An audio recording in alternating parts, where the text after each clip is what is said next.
Bien, Señor, queremos pedirte que venga tu Espíritu Santo una vez más sobre nosotros, para que tu palabra que va a ser anunciada ilumine nuestro entendimiento y cale a lo más profundo del corazón.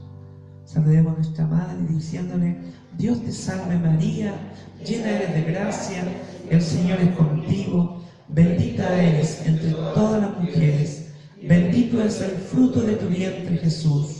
Santa María, Madre de Dios, ruega por nosotros pecadores, ahora y en la hora de nuestra muerte. Amén. Padre, Hijo, Espíritu Santo. Bien, quedamos en algo, en la lectura del Eclesiástico, capítulo 38, del versículo 9 al 15, donde vamos a descubrir los 4 pasos que, según la palabra de Dios, nos van a iluminar para sanar. Cuando está uno enfermo, por eso a veces también uno no se sana. Es decir, esto es lo que dice la Biblia. Hay otros elementos de sanación que a veces también la gente, para sanarse, puede seguir. De hecho, yo entre mi CD ahí tengo un CD que se llama Los 4 pasos para sanar. No, pensé que no está, no lo traje. Bueno, entre esos 4 pasos para sanar, no están los pasos que yo nombro. Por ejemplo, está el perdón, ¿ya? Que si hay gente que no se sana porque no perdona, ¿ya? Hay gente que no sana porque a veces no quiere sanarse. Es decir, hay gente que no se sana porque no reconoce su necesidad de Dios. Pero según la Biblia, la palabra de Dios, según este texto, Dios nos habla de 4 pasos para sanar. Estaba buscando en mi celular la otra versión bíblica del texto que le leí hace un rato atrás, que dice así, dice el versículo 9, dice: si estás enfermo, hijo mío, no seas negligente, ruega al Señor y Él te sanará. Es decir, si estás enfermo, hijo mío, no seas negligente, ruega al Señor y Él te sanará. El primer paso para sanarse es recurrir a Dios. ¿Por qué cuando una persona está enferma tiene que recurrir a Dios? A ver, díganme, a alguien se le puede ocurrir, ¿por qué tenemos que recurrir a Dios?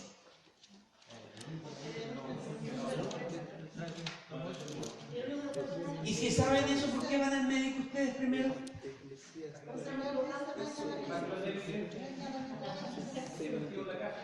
A ver, miren, yo les voy a decir la razón, porque esto es muy importante para que ustedes tengan el fundamento, porque no es que a la Biblia se le ocurre decir cuando una persona está enferma tiene que recurrir a Dios primero.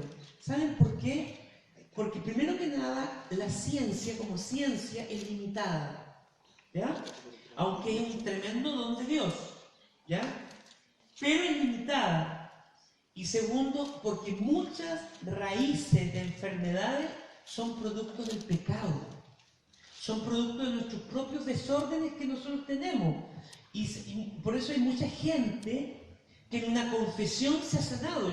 Para mí fue extraordinaria la sanación de una hermana espiritual que tenía 3 hernias en la columna, y ella, a través de la confesión, desaparecieron las hernias. Cuando fue a operarse esa mañana, pasó primero del padre a confesarse, y cuando fue ya a hospitalizarse, le hacen nuevamente el examen y no estaban las hernias.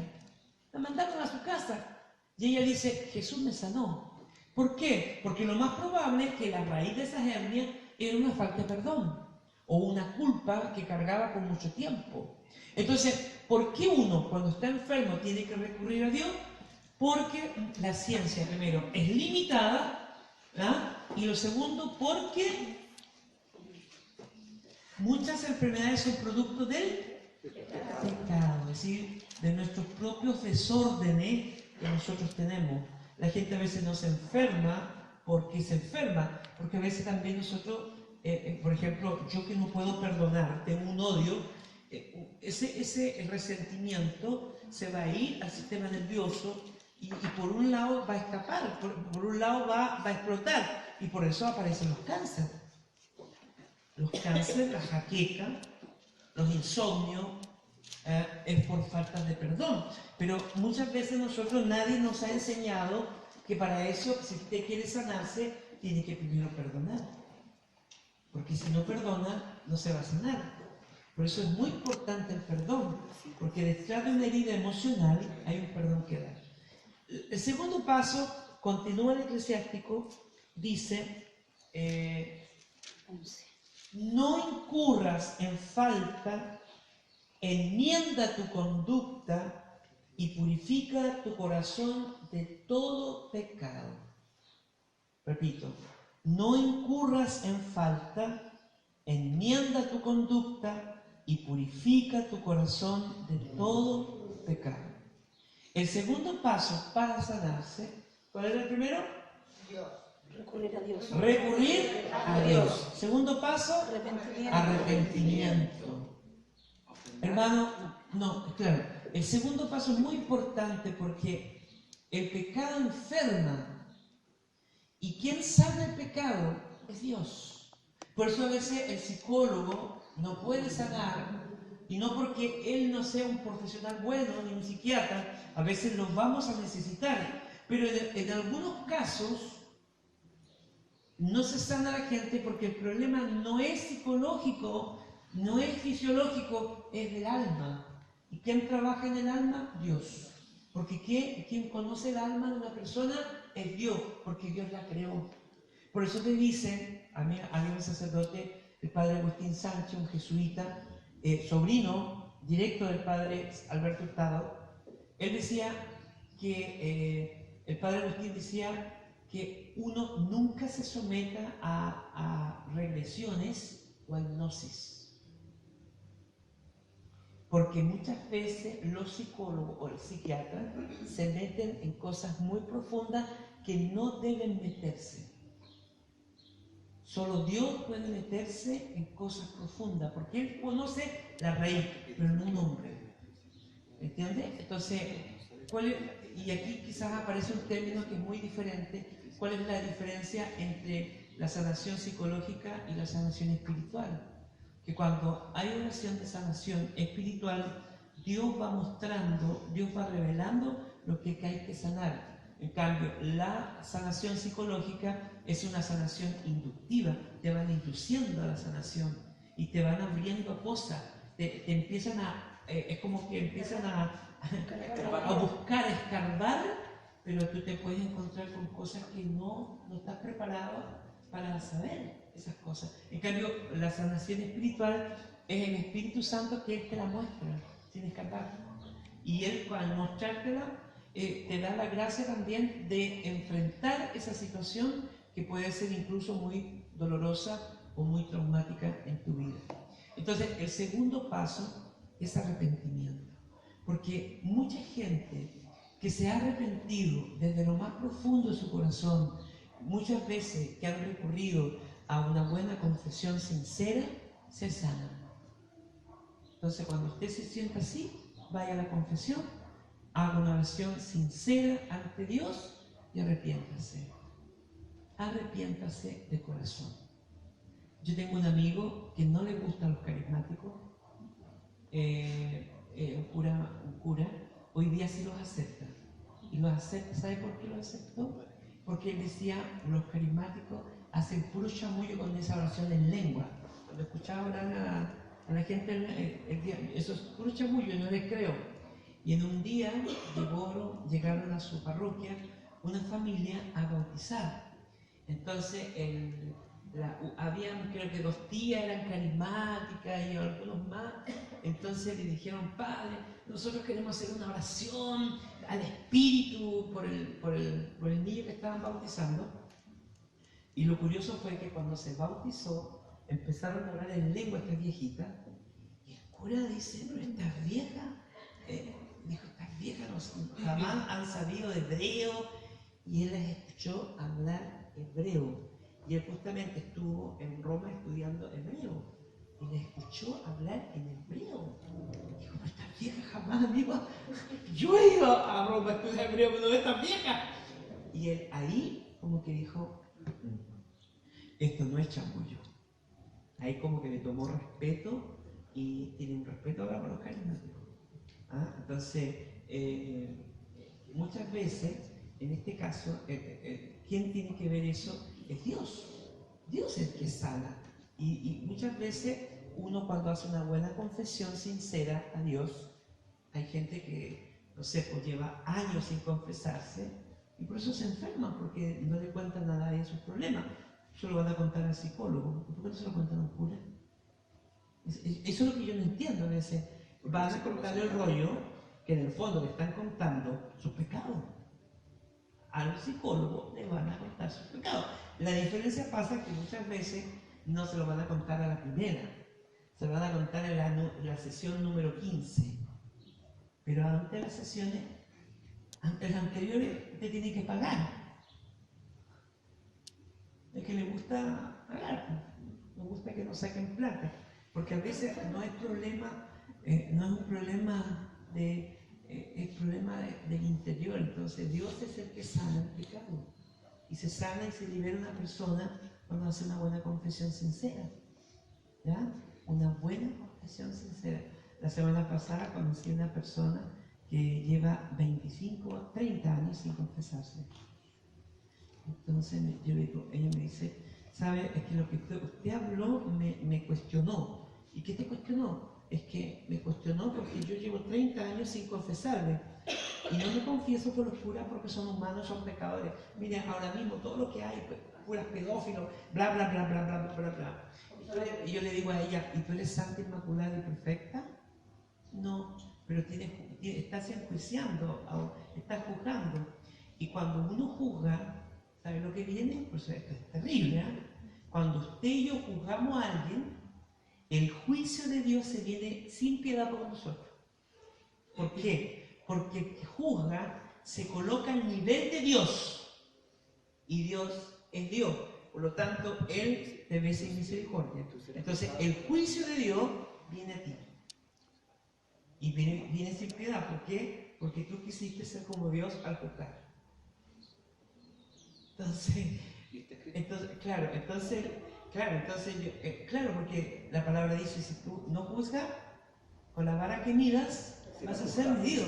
Es decir, tú colocas la condición, ¿cómo quieres que Dios, cuando tú te mueras, te juzgue? Pero tú colocas la medida. Entonces, si tú eres misericordiosa, Dios va a ser misericordioso. Entonces, este segundo paso es muy importante, hermano, porque mucha gente se ha sanado, incluso, yo diría, a veces cuando no hay una confesión, si han hecho una oración muy sincera, se han sanado. Por eso a veces es tan bueno ir a un retiro así de este tipo de sanación, porque a veces hay gente, como me pasó en una oportunidad, una señora llevaba 15 sesiones de psiquiatra, cada sesión le salía 175.000 pesos, y en el retiro le habían cobrado para aportar algo al retiro 10 lucas, que fue todo un fin de semana cerrado encima, y ella decía, yo pago 175.000 pesos mensuales, y aquí me sané por 10 lucas. ¿Y por qué se sanó por 10 lucas? Porque el Espíritu Santo le reveló la raíz de sus pecados y se hizo una buena confesión sincera, y ahí estaba el tapón de todo. Ahí está el tapón de su depresión. ¿Ah? Una culpa que cargaba por muchos años. Yo lo encuentro grandemente, a veces cargamos problemas de otras personas también. Le voy a contar un testimonio. Había una vez una mujer en un retiro que Dios le reveló a través de una palabra de conocimiento, que es un carisma, le vino la información de que ella sintió en su corazón que tenía que irle a decir a una mujer que estaba ahí en el lugar que su hijo estaba bien. Y yo decía, ¿pero por qué Dios me coloca esto? Ella no sabía la situación de esta otra mujer que estaba en un cuadro depresivo, un tremendo cuadro depresivo, y ella va y se para y le dice, sabe, yo no sé por qué siento decirte que tu hijo está bien.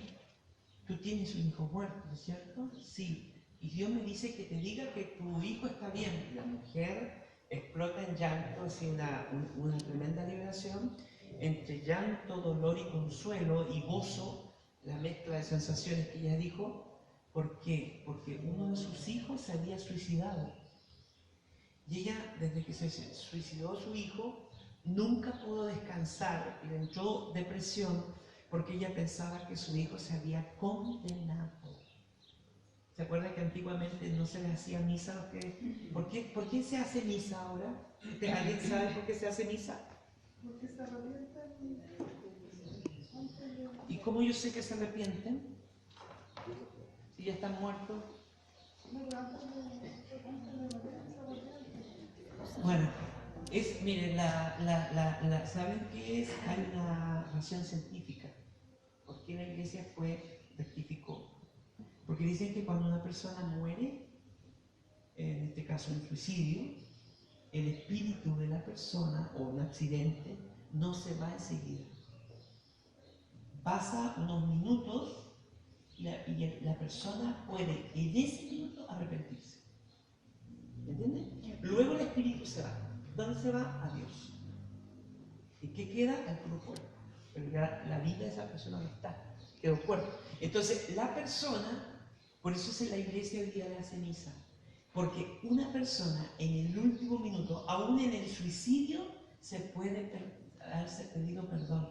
Y es lo que se llama el último toque de Dios. Dios da el último toque. ¿Ya? Le da aún en ese minuto, le da la última oportunidad que se arrepienta. ¿Se dan cuenta? Entonces, eso es muy importante que usted lo sepa, porque la gente a veces sufre mucho por eso. Entonces, esta señora sufría mucho por eso, y la raíz de su problema de depresión era porque ella siempre pensó que su hijo se había condenado. Cuando ella recibe, esa otra mujer recibe que es un don, que no es adivinación por si acaso, la persona recibe esa información y siente el impulso del Espíritu Santo de ir a decírselo, esa mujer se liberó. Porque hasta el día de ese día ella cargaba con la pena de que su hijo se había condenado. Y Jesús le mandó a decir, tu hijo está bien conmigo. Imagínense cómo se sentiría esa mujer. ¿Me entiende? Bueno, por eso es importante el arrepentimiento. Tercer paso. Luego dice el versículo 11, el Eclesiástico 38, o Siráside también, dice, ofrece el suave aroma y el memoria de harina, presenta una rica ofrenda como si fuera la última. Palabra de Dios. ¿Qué quiere decir eso? Tercer paso, hacer ofrenda. Pero ¿qué tiene que ver la ofrenda? ¿Qué es para usted la ofrenda? ¿Mm? ¿La ofrenda qué es? ¿Qué entienden ustedes cuando dice vamos a dar una ofrenda? Entregar algo. Entregar algo a Dios, pero ¿tiene que ver con plata la ofrenda? ¿O puede ser ofrendar otra cosa? A ver, esto es importante porque aquí van a aprender algo, ¿ah? Porque nosotros los católicos, chita que somos ignorantes en esto, nos dan vuelta como quieren, y eso es porque tampoco hacemos un buen estudio de la Biblia. Porque ofrendar significa donarse, ¿ya? La mejor ofrenda que usted puede darle a Dios es su vida a Dios, ¿ya? Es decir, yo me ofrezco como ofrenda, Señor, te doy mi vida, te doy mi servicio, te doy mis talentos, te doy todo es para ti. Esa es la mejor ofrenda. Pero yo pregunto, ¿nosotros somos generosos con Dios con nuestra vida? No somos generosos, ¿no es cierto? Porque primero está todo, ¿no es cierto? Primero está el perro, los gatos, los nietos, está todo primero. Dios al último. ¿No es cierto? Por eso yo siempre digo esto.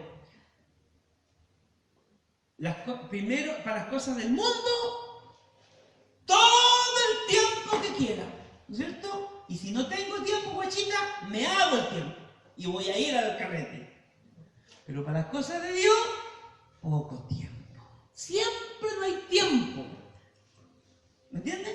Entonces no somos generosos con Dios. No tenemos eso de ofrendarnos nosotros. Entonces, como Dios sabe que no somos tan generosos, Dios da la gracia de dar ofrendas materiales.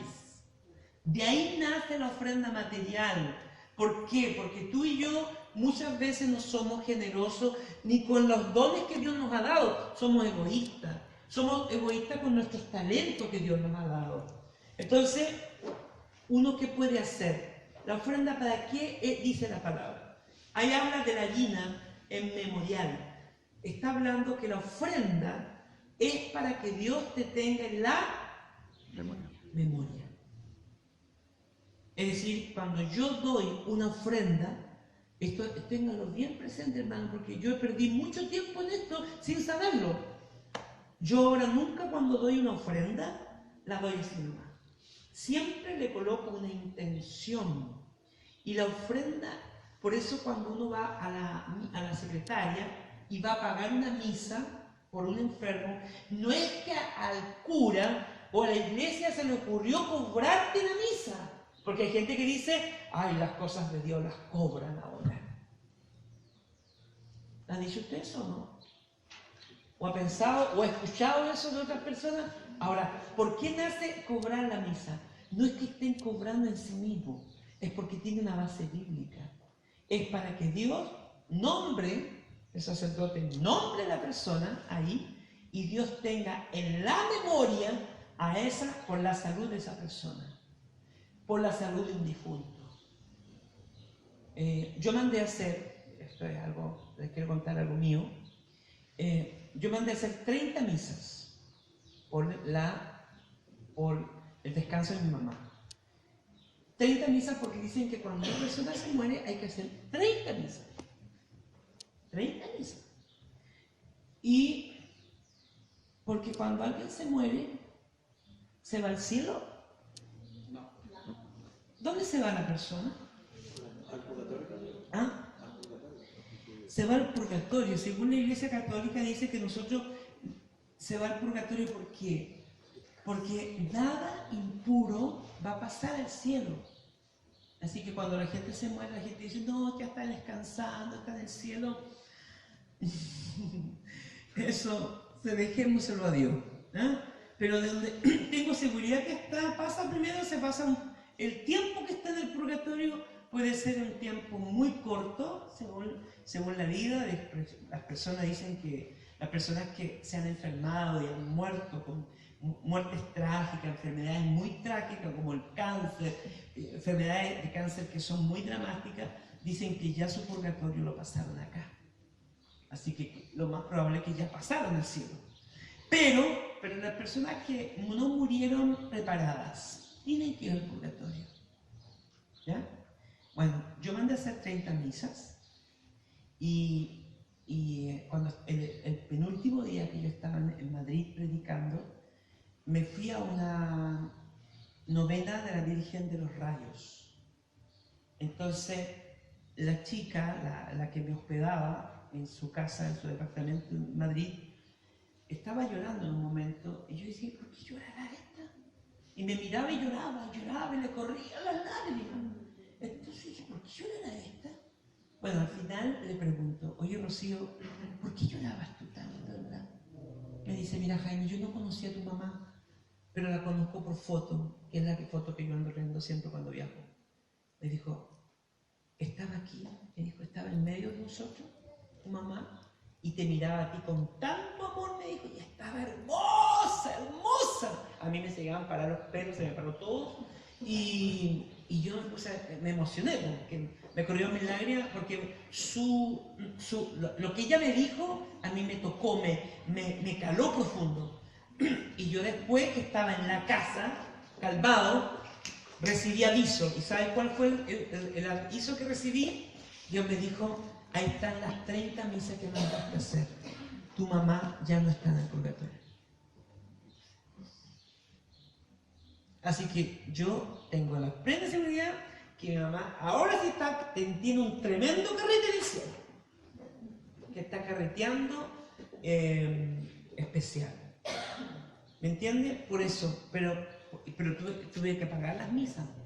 No me las regalaron. Tuve que mandar en dólares, se paga, porque son 30 misas gregorianas, se pagan al Padre Teo, que es muy barato, porque te cobran menos de 700 pesos por misa, o 700 pesos por misa. Y son 30 misas para el descanso de los difuntos. En este caso, yo la mandé a hacer solamente por mi mamá, pero también se pueden mandar a hacer por tu árbol genealógico.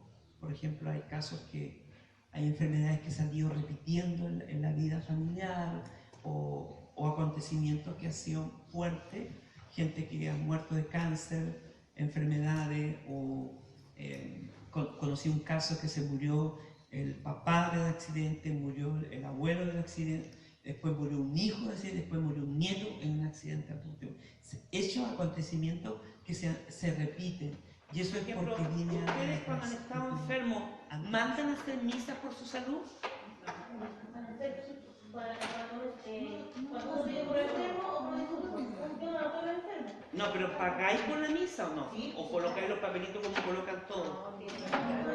Ya, no, porque cuando se manda a hacer una misa por enfermo, la tienen que pagar. Porque la ofrenda, lo que tú das por la salud, es para que Dios te tenga en la memoria. Yo siempre, es como si esto fuera un billete de 20 lucas. Mira, Señor, mira lo que estoy dando. Son 20 lucas, no estoy dándote lucas, 20. Para que me tengas en la memoria la petición por la que yo voy a darla. Entonces, esto es muy importante porque generalmente hacemos misa cuando ya la persona se murió. Entonces, no es así. Entonces, tenemos que... Yo quisiera que los que tengan Malaquías...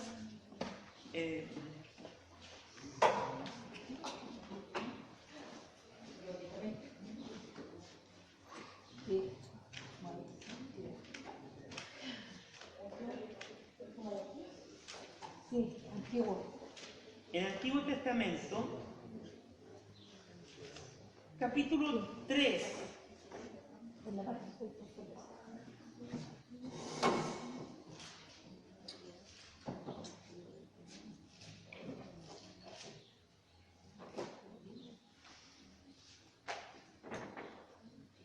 Mire, el capítulo 3.